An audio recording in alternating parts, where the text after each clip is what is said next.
yeah, it was really cool to see that. And it's something physical and tangible versus with certain things like with the stock market. And I'm not saying the stock market, I mean, it can be great, but you can't really do the emperor's new clothes with real estate.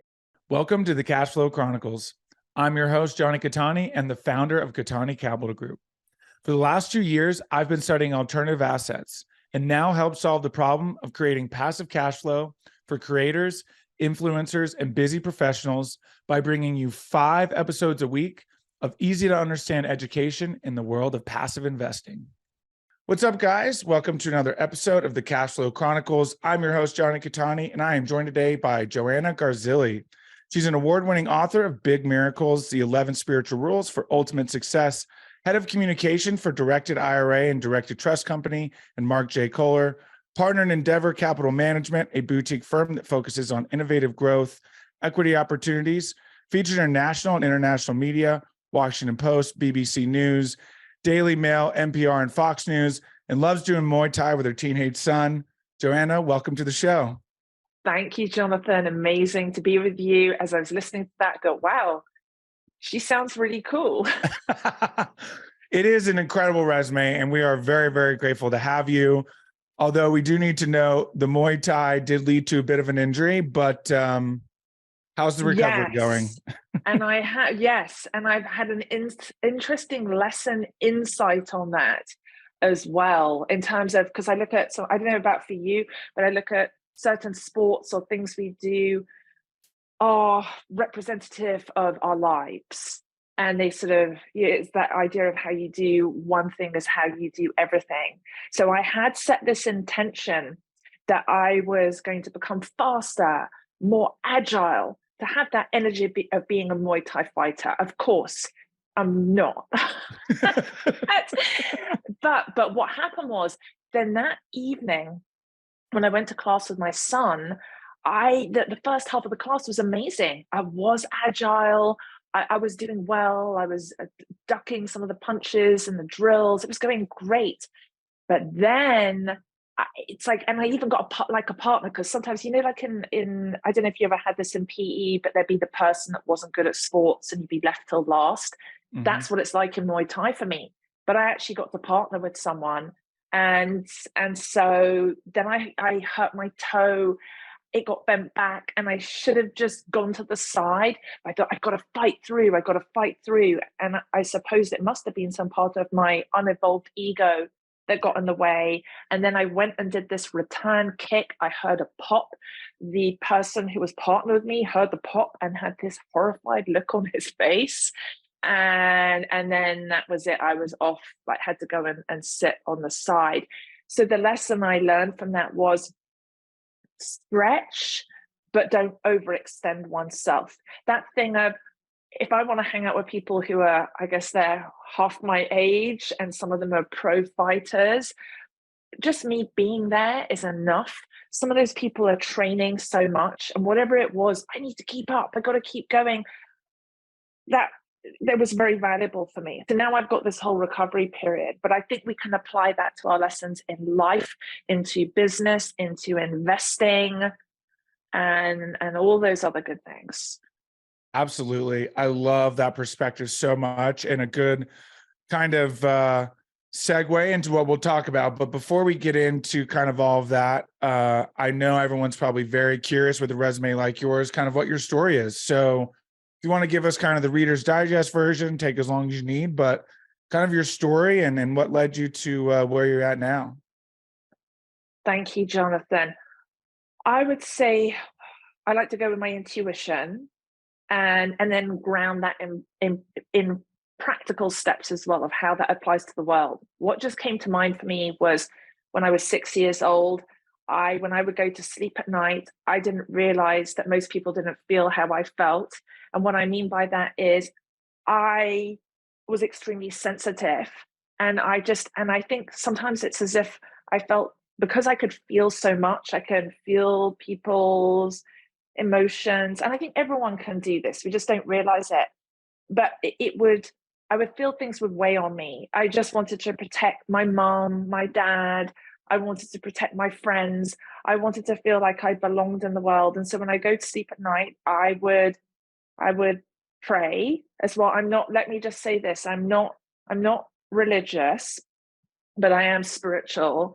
I'm born Jewish. I went to Church of England Christian schools, and I always related with a lot of different um, religions. I don't know why this is coming up, but it is. But spirituality is very important to me. I feel like it is very much as a guiding force for me. So that was something that I didn't look to have a spiritual awakening or go out into the world in some way to be spiritual, but it was just something that has always been innate within me. And so yeah, prayer was very, very important for me. And then that led me along a path to, I suppose, make more inquiry. My big question was, what is the meaning of life? And then with that, how am I meant to help people? So I don't think that's a common thing. That's 6 years old. But my first flight over to Disney World when I was 6, when I was on the plane, I ended up talking with a hillbilly, a priest, a Native American chief, and these 2 Hare Krishnas. My dad told me, I just saw my dad in Vegas. He's like, you would just disappear. You just disappear and go off and talk to people. And you can see I have no problem talking. I can just talk and talk and talk. I remember as a teenager, I ran up a 400-pound phone bill. So what's that back in my teenage years? It's like a $600-700 phone bill. Wow. But my thing is, I suppose, is that I've had a passion for people, connecting with people. I feel strong empathy with people. And I have this gift ability that I've also worked, and as a muscle too, that I developed in time, to be able to really resonate with people, to understand them, to maybe be able to see things in others that they couldn't see in themselves, their gifts, their talents, their strengths, that future part of themselves, and then also the blind spots, the little gremlins in the corner that would hold one back. Wow. That's incredible. I love that so much, that you recognize that and remember that at such a young age. I was similar in how much I loved talking to people, hence the podcast.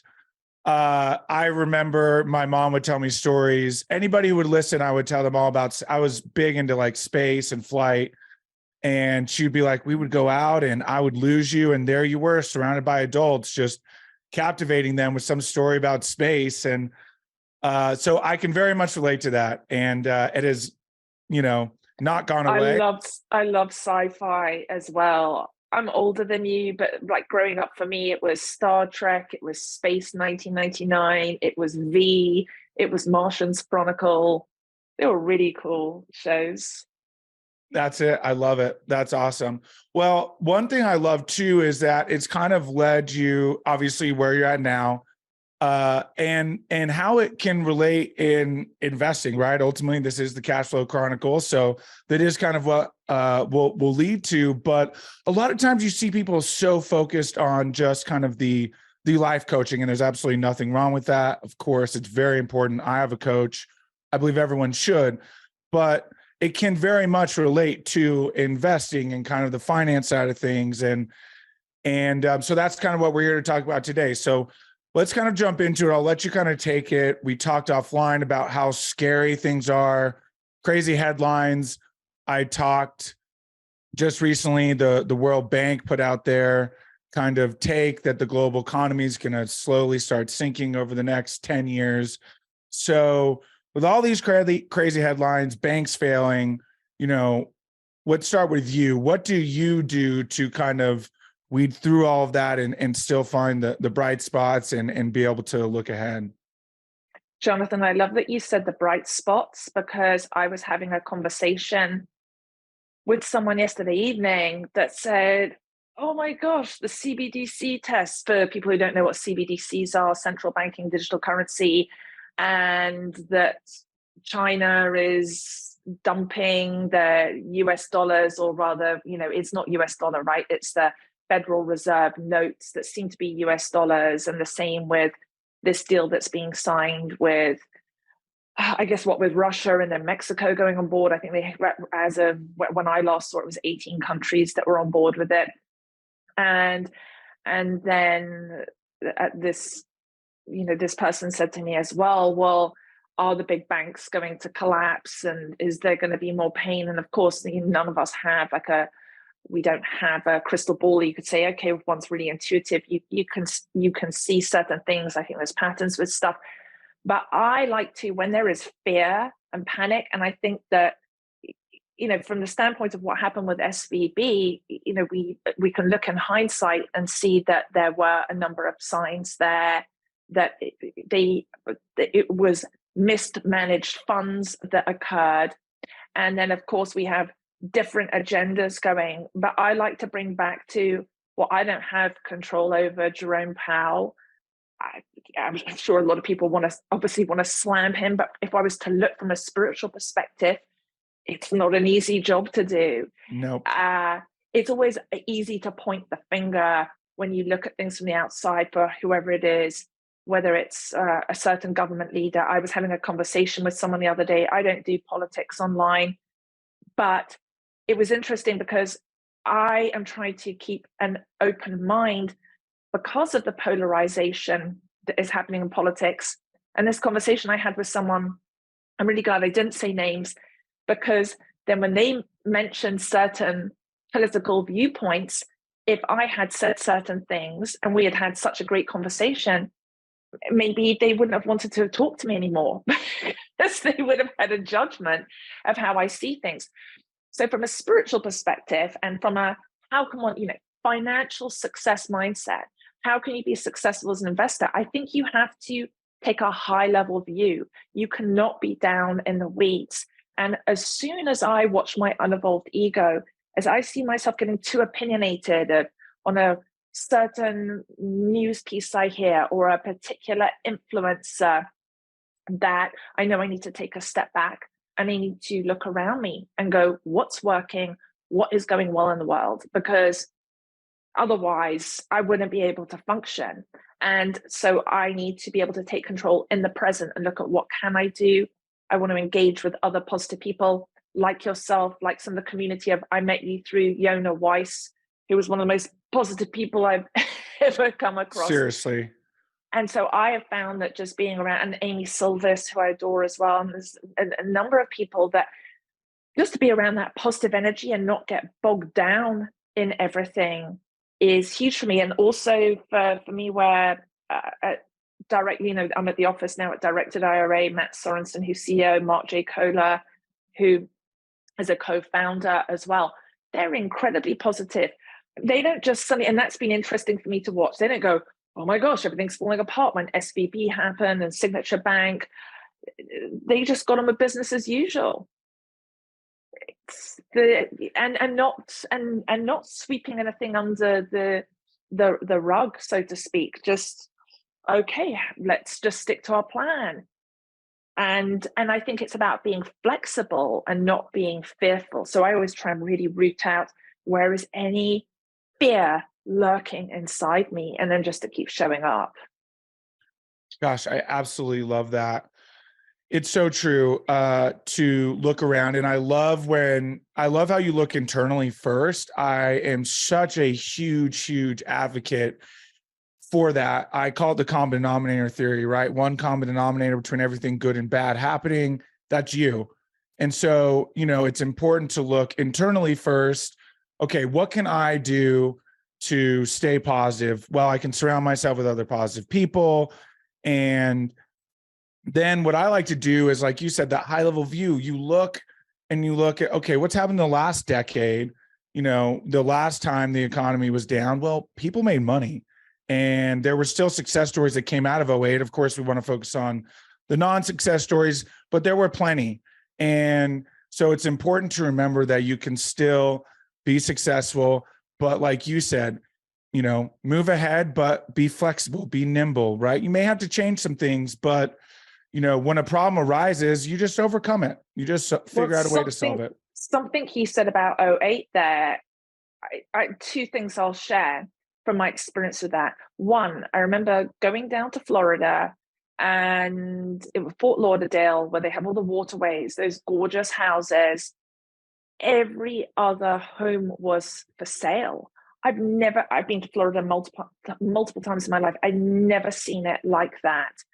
And I then later on, I had coaching clients who were very, very successful in real estate. And if you look at those homes back then and what happened, now, even if there is, say, another, which I don't think we're out of the pain yet, and there is more, I imagine we're going to go, we have not hit the bottom. But even with that, those homes are not going to go down to what they were back then. I think it's like some of what I've heard in the real estate and the commercial real estate community, that even say if something isn't cash flowing now, and I'm no expert in this, but that it's holding it for the long-term appreciation of that hard asset. So that was one thing that I saw as the real estate did come back. My father, who did multifamily and commercial real estate out of the UK and also in New York, heavily so in the 1970s, 1980s, and to the mid 1990s. And he was saying back then, at the end of the 70s, like in the 80s, that interest rates were, gosh, like sometimes you wanted on commercial, it would be 20 to 22%. And just for personal real estate loan would be around 12 to 14%. And at that point, then, if you had your money in what's called a building society in the UK, what do we call it in America? It's for like a special savings interest-bearing account, that those interest rates on average were 10%, was a low rate then. So I think we have to look back historically at certain things. The second thing I'll share is that in that time period as well, that was when my business in 2008, I had my first book come out, and I was working for myself. I was working at MTV prior to that in TV production, which was really fun. Then I went off on my own to do things, and my business had a massive breakthrough that year. And then following that in 2009, 10, 11, oh my gosh, I mean, my stuff was explosive because I didn't sit in fear. I just kept taking consistent actions and being scrappy and having to overcome my need for perfectionism and being OCD. Which I think we've all had to battle, right? And it got put into great terms for me one time. Someone told me, I'll never forget, perfection is the antithesis of progress. And man, does that stick, right? Because when you look at perfectionism, you realize you can't proceed because you're just so stuck on one thing. So one thing that's very important, especially when it comes to investing, is accepting a loss, right? To me, it's not really a failure. It's just kind of a mistake. When you're in the business and investing world, mistakes cost money. What are some ways to kind of get that perspective of like, okay, this is just, I learned a way not to do something, right? And not, oh my gosh, took this big loss, I never want to invest again. What are kind of some good perspectives there for you? I love that, Jonathan. So I read this morning, there's a book called Do the Hard Things First by Scott Allen. And there was a quote in there. I'm trying to remember who the quote was from, but it said, the best way to learn is from failure and having that pain, but you don't want to have too much failure. So I definitely had my dose of pain. I went into how I ended up at directed IRA at a trust company was because Aaron Haldeman, who's COO here, he had seen me sharing my crypto journey online. And that was interesting because that really grew and took off. So I had a YouTube channel, Crypto Angel Network. I haven't done a video, for quite a while now, but I had quite an active community. I was investing, I was doing really well. I did get took my gains from crypto and then went and put that towards buying a home. So that was awesome. I didn't get out right at the top, but because I didn't realize that I had that shadow of greed in me, but I still did well. But I learned a lot about greed within myself. And then I did this video talking about, because I was like trading at 2 a.m. This is before I came to Direct to Direct. So that year I did 960 trades, and I realized it was getting obsessive for me. So I did this. That was how I ended up in the Washington Post, was because I did a video on crypto addiction. I was like, I need to get out of this. I need to, enough. Quit while I'm ahead. It's sort of like, to me, it feels like gambling. And I think that a lesson I've learned is investing, if you're trading, and I never shorted, but I feel like there's an element of the house is stacked against you. And something that I realized and that I noticed was that with crypto, like when you're doing crypto and things are stacked against you, hang on, I just want to get back to my thought there in a moment where I saw someone outside. Oh gosh, what did I want to say with that? It'll come back to me. Probably because it's just like so painful with it. But We're talking about your you posted your addicted to crypto video. Yes. And so, that's it. So I think it was around May, June 2021, I had studied algorithmic trading. I was doing, really getting certifications in blockchain. And then I could see that the market, suddenly there was something that changed, and I could just see it was so manipulated. And that's when I realized it is like competing against the house in Vegas. There is no winning against it. And there is a psychology to that. And if you're going up against a lot of these very large hedge funds that have very sophisticated software with people who know how to write Pine script and do these incredible programming for trading, you just can't, it's impossible. You just can't compete against that. So, so I shifted out of that. Fast forward to, I was done. I was out of crypto. And then in January 2022, one of my family members came and said, hey, you did really well, go and do some investing for me. Now I wish instead, unfortunately, I went back into crypto. I thought I was doing what was a safe portfolio. And this was something that was beyond my control. But in Christmas time, 2022, because I was just like buy and hold, my account was hacked. I was with Coinbase. This isn't on some obscure decentralized exchange. Coinbase, their tagline is most trusted exchange. Wow. And so, I filed a report with the FBI. This is an unfolding case. I filed with Scottsdale Police. I filed with the Attorney General. I saw the letter that came back from Coinbase and the response from Chris Mays, who's the Attorney General here in Arizona, just saying, well, she must have gone and given her password to someone. No, this was two-factor authentication. From my knowledge of what I learned in blockchain, I'd studied with Ivan Lindquist, who does Ivan on Tech, his channel. And I was able to track down and see how my money had been stolen on the blockchain, that it had been split into, I could see it had left. It had gone to these 2 different wallets, and then off of that wallet, split into another 22 wallets. Some of that money had been spent on DualBit, a gambling site. Some was on a cash app out of the UK, but you have to have KYC. You have to, which is know your customer, for people who don't understand what that is, to be able to have an account.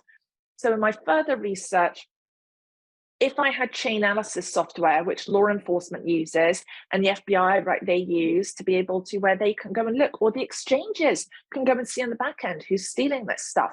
But me just as a regular person, Joanna, can't go and do that. So I can see some of the money that is still saved, that was all transferred, all traded and put into Bitcoin. There's nothing I can do about it.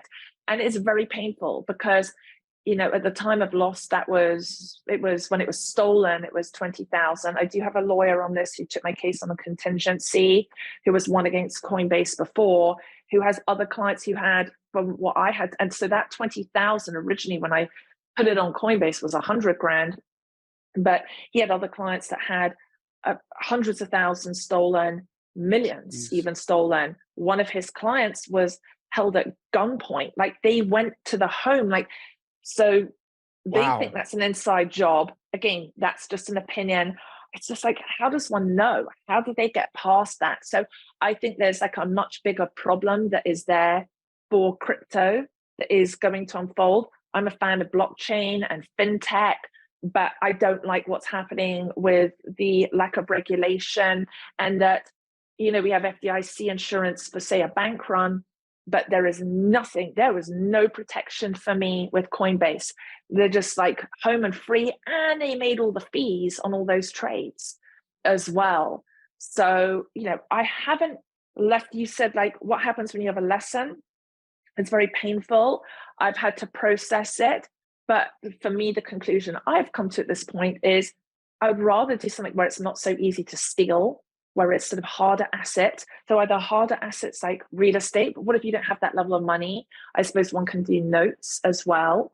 And then for me, I really like the growth sector, companies that make an impact, that are making a difference. Like right now, I'm involved with a company a little bit called Rand Marine that's doing autonomous robots that go on the water. It's called a wave shark, and it goes and cleans up the algae, and it helps with stopping bird strike, from what do you call it, for bird strikes, mitigation against having those. I'm not so good at communicating this because that's like not my area of expertise, but I find it absolutely fascinating that that's a product that's making a difference for the environment and to just make things function better in the world. So is there a risk to that? Yes. I mean, of course, there's with anything that's going. But then I look at, okay, well, who are the board of directors? What's the track record of the team? And it just, like, to me, I like being part of something. So I've shifted away to trading and more towards, that side of things that feels better. And each person has to figure out their own, what works for them. Absolutely. Wow. Well, thank you so much for sharing that story, because it's important to know that, man, we all go through it, right? And gosh, that is just kind of, I don't know a lot about crypto. I'm not going to pretend to. We kind of talked on LinkedIn. I was like, that's your specialty. But, this is just another thing, right? You've got the FTX debacle, which is still not even close to unfolding and unraveling. And we're going to find out even more information. It just seems to kind of keep getting worse. And it's just really unfortunate because, like you said, you love the blockchain, and these coins and technologies were created really to hopefully try to avoid this and kind of get away from the centralization and regulation. And here you're seeing the bad apples. You make a brilliant point. Thank you, Jonathan, about the about getting away from the centralization. The whole sort of attractiveness, so to speak, about a lot of these tokens was, oh, there's privacy, you're protected, it's really safe, but that it's not private and you're not protected. If anything, you are more susceptible to being hacked, is what I've seen now from my experience. Now, for someone else, they may say differently. And if you go, oh, well, my keys, my wallet or whatever, but at some point, what if you want to get liquid? Well, then you're going to have to go and you'll have to put it onto an exchange at some point, even if that's a decentralized exchange. So I think that there are a lot of issues that are there that need to be resolved. And then other crypto was totally overvalued as well, sort of like what happened in the stock market. And so we need to come back down to reality from that inflation. Again, just my personal perspective. And that's why it comes back to, ideally, people invest in what they know. That's the most important thing. 1,000%. And, like for you, it was crypto. For me, it was the stock market. I was a stockbroker, and I was about the same time as you, about September of last year, I was trading so I traded options. And for those who aren't familiar, just kind of a derivative of stock. And I got greedy. Classic, right? Your ego takes over. You think you have some magic formula in the head where you've got to read on the market, and just like the market always does, humbles you very quickly. And I took a very sizable loss. Was not stolen, was just just pure greed, unfortunately. And that's a valuable lesson, right? And has very much taken me out of the market and like, okay, it's time to focus on these hard assets. And one thing that I've been preaching is that you actually have a little bit more control. While you don't have liquidity, you do have the opportunity to meet the CEO, right? Who's going to buy the apartment complex? Talk to them on the phone, learn about them, right? You have these opportunities to have a little bit more due diligence and a little bit more in-depth due diligence, I believe, and which I believe ultimately gives you a little bit more control when you're investing. I agree, and what you're sharing there reminded me. My grandfather on my dad's side, he's passed away now, but he came from Poland. He was from a very poor family, one of 7 brothers and sisters, and he became self-made multimillionaire through doing multifamily and commercial real estate. Just plugging. I remember as a kid, I would go to these, in England we call it blocks of flats. They're out to the whether it was condo, where they were just, one of them they had in London, it had 700 condos in it, and they were split up into 3 different buildings, and it was so cool. And I would meet the property managers and the people that were there, and then when they were redoing the building, they had their favorite, the construction teams that they work with. And yeah, it was really cool to see that. I mean, it's something physical and tangible versus with certain things like with the stock market. And I'm not saying the stock market, I mean, it can be great, but you can't really do the emperor's new clothes with real estate, except maybe with Evergrande in China, but that's a whole different story altogether. Yes, absolutely. I completely agree. And again, I'm with you. I don't hate the stock market. It's just, like I said, what I knew, right? And so as you get more into this, you realize that there's so many opportunities in real estate, like you said, right? If you can't, go out and buy an apartment complex, well, you've got notes and you've got, creative financing to potentially not have to take any money out of pocket. You can partner with people. So it really does present, subjectively some better opportunities. And kind of speaking of which, you do have the opportunity to use IRAs and different, vehicles to invest. So you are at Directed IRA and Directed Trust. So kind of talk about what you guys do there and how you help people.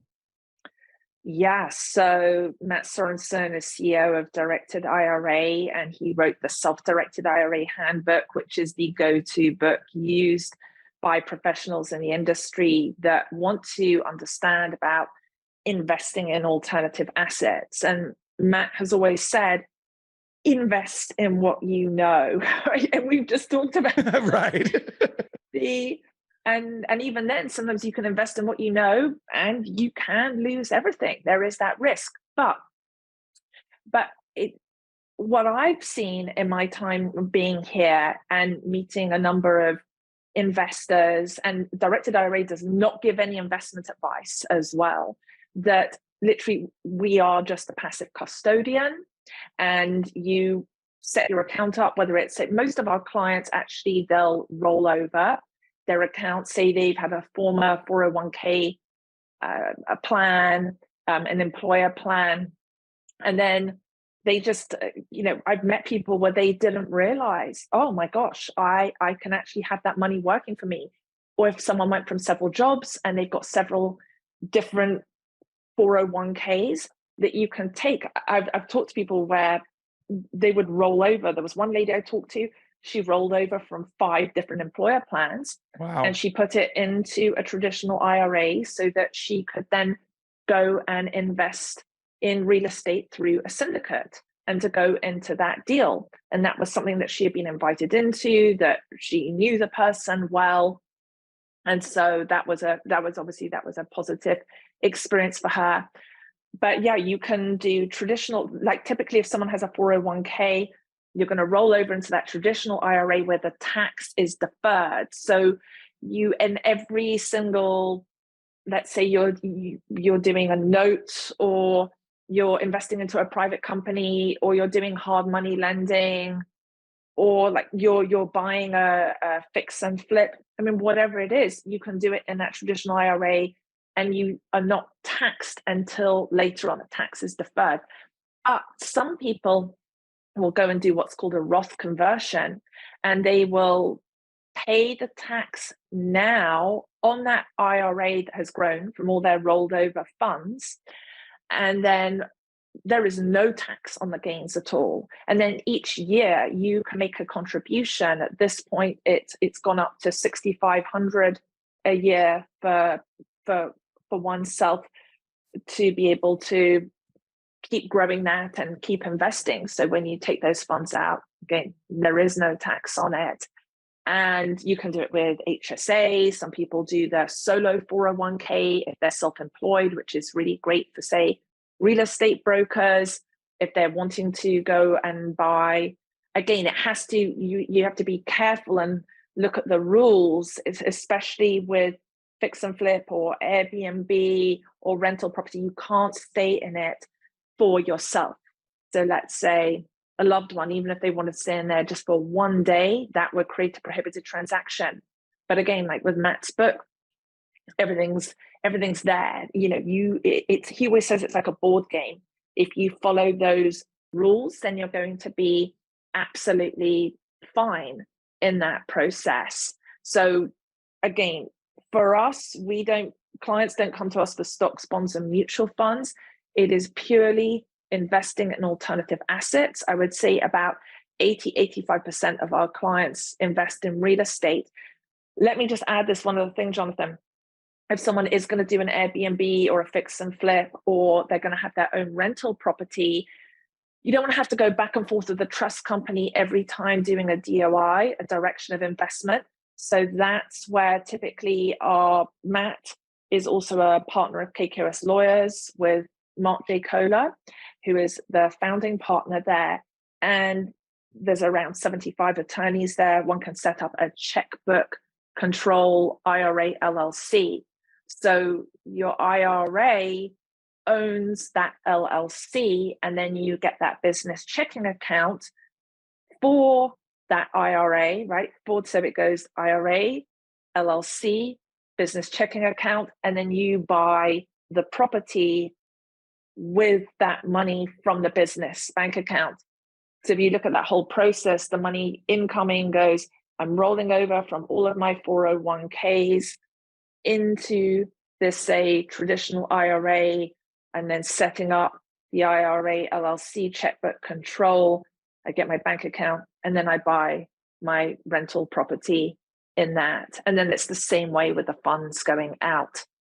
And there's no tax on those capital gains, right? On the appreciation of the property. Yes, you're maybe going to have, like on rental income, like on certain things, you're going to have UBIT, or if you got a non-recourse loan, you would have UDefi.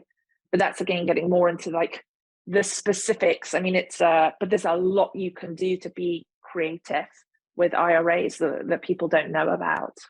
Yeah, it is. And thank you for sharing all of that, because it is truthfully just a lack of awareness, right? It's not mainstream, unfortunately, right? Like, I mean, how many commercials are you seeing for these, like, you know, publicly traded mutual funds and all of these things, right? Wall Street really pushing the marketing hard. And, you know, this stuff is not as well known. And, you know, you don't need to understand it all. That's what directed IRA and companies like that will do for you, right? Get on the phone with them, see if it's something that will work for you, and they will help you find the process for you. You know, you don't need to know it all. So if you're interested, yeah. I think you make a great point about education. You know, it's good to really get familiarized with it first.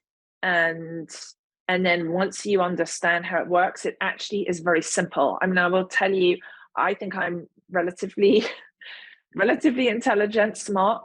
It's just like a different way of thinking, you know, and you say with mindset.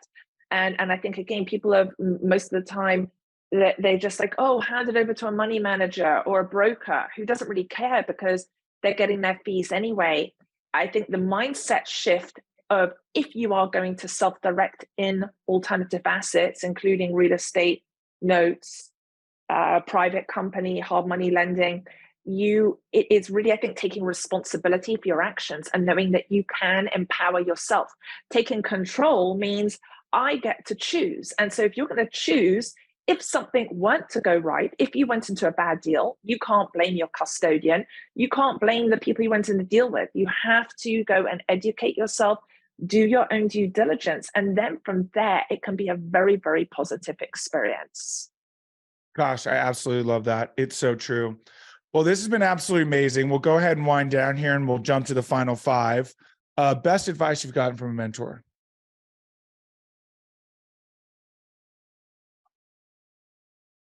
Yeah, I'm pausing. I'm taking a moment here. I'd say rather than advice, it's more what I've seen. I have never been challenged in my life as much as I have by Matt Sorensen and Mark J. Kohler. And that's why, because some people said to me, well, why, if you work for yourself for 20 years, why do you go into, say, a W-2, right? Because I think I feel it's, what I see is when I feel I can't do something, I'm hitting a wall, I can't go any further, there is a solution. And as I think about it more, I feel like Matt's always said, don't come to me with a problem, just execute and find a solution. And so that when my mind gets all, yeah, I just watch them. They're tenacious. I've never, like, I don't know where they have the energy to do what they do. So I feel like it's just, I just keep showing up, and then the miracles, the breakthroughs come. I love that. Absolutely incredible. It's so true. It is, they tell, right? Like, everybody should have a mentor or some kind of, person that you look up to who's like that, because that's, at least for me, I've much learned by watching people do it. And so that's why, kind of come full circle, like you said earlier, I like to find the people who are doing what, even if they're not directly a mentor, at least being around them, you're always going to learn something. What is about your career that makes you feel like you're fulfilling your why? I love the educational part of empowering people to know that they can be responsible and take control of their finances. And when you mentioned about the coaching industry at the beginning of our time together, I was a long time purely in the coaching industry. And I feel there's a lot of smoke and mirrors and hot air there. People aren't fully living sometimes what they say on stage, Mm-hmm. and how they're living their lives of all this amazing stuff. And then some of those very successful coaches, I was their intuitive spiritual coach. And, to be on stage and say, hey, you're going to do all this great stuff, but to see that and invest in this program, but to see that person was saying, Joanna, what am I going to do? I'm $1 million in debt if I don't go and sell this thing, and then I'm going to have to this. For me, that was very, very eye-opening. So I like being around people who are very practical. When I see people who maybe they worked in construction or they worked in an apartment building, and they say, I'm going to go and get in on my first deal, I'm going to learn from someone else who's walked the path, and then they're physically starting a business, or they are retrofitting a building. And so, I like seeing that I get to help have a positive effect on other people, and be around people who want to help other people and improve their own quality of their lives as well. So I like being part of something bigger than just myself. I love that so much. That's incredible. Favorite non-real estate or investment related book? The Surrender Experiment by Michael Singer is incredible. His journey is mind-blowing. He also wrote The Untethered Soul. Right. Very, very But it's famous like, book. Incredible it's got to book. be, but The Surrender Experiment, I mean, that's got to be made into a movie. That was just mind-blowing. But it was real life. That's awesome. That's absolutely on my list. I've got too many real estate books. I need to throw in some self-help books. Again, they're always great. If you could have any superpower, what would it be?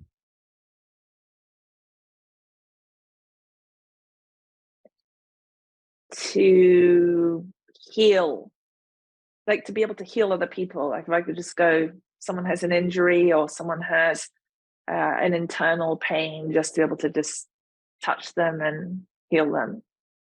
I love that. That would be an incredible superpower for sure. Awesome. Last one. What's the best way for people to get a hold of you and learn more? Best way to connect with me, my social handle is at Joanna Garzilli. So I would say either via LinkedIn or Instagram. There's joannagarzilli.com, which is just me. And then there's directedira.com as well for on the trust company side of things. Awesome. We will link that in the show notes, make it all super easy. Joanna, I cannot thank you enough. Seriously, so grateful for your time. Very much appreciate it. It was amazing. Thank you for letting me be with you. And yeah, you're awesome, Jonathan. Thank you. Thank you so much. I appreciate it. Thank you again for tuning in. Who do you know that wants more cash flow? Share this episode with them so you can grow your cash flow together. If you enjoyed the show, make sure you're subscribed on your platform of choice so you never miss a new episode. Go to KataniCapitalGroup.com to learn more.